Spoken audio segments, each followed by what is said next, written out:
Hello everyone. Start to the next point. Enterprises are concerned but about the security of the data. It is a NoSQL databases do not have very robust security.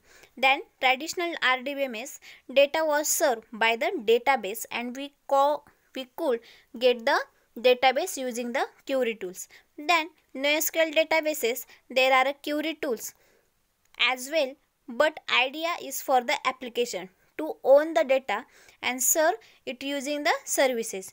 Then most the approaches using by the first responsibility for the security, then with the application, then having said that there are a NoSQL technology that introduce security features.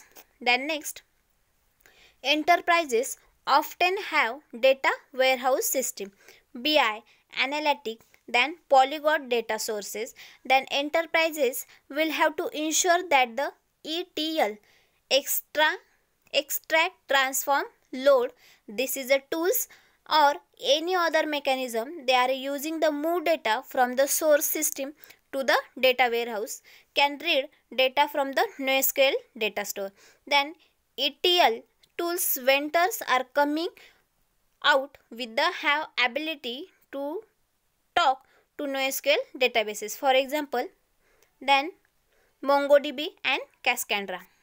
Next, every enterprise runs analytics of a some sort as the share volume of a data that needs to be captured increases.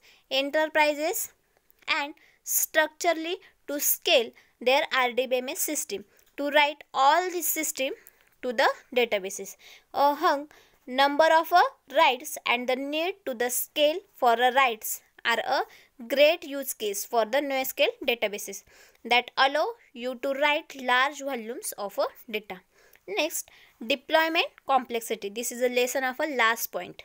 Once we start down the path using the polyglot persistence in the application, deployment complexity needs carefully consideration. The application now needs all databases in production at the same time.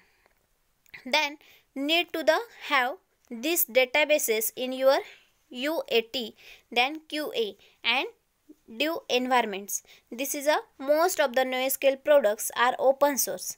There are a few license cost, then ramification. Then they also support automation and installation and configuration.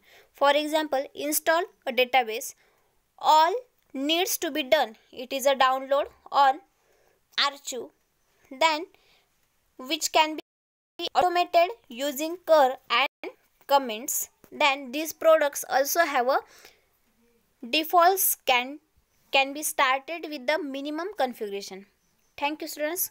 Keep watch my video. The lesson are completed.